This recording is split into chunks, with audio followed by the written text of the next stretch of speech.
Metamorphosis. This refers to all the development changes that take place from the time a fertilized egg is laid until the adult stage is attained in insects.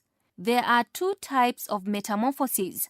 These are complete metamorphosis and incomplete metamorphosis. Complete metamorphosis occurs in most insects, including the bee, housefly, wasp, moth, and butterfly. It involves fertilized eggs being laid hatching into larvae. In housefly, the larvae are called maggots, while in butterfly and moth it's known as caterpillar. The larvae grow fast and shed its cuticle several times to become the pupa.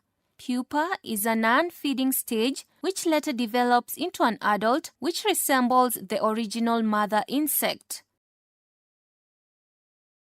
The animation shows complete metamorphosis in a housefly.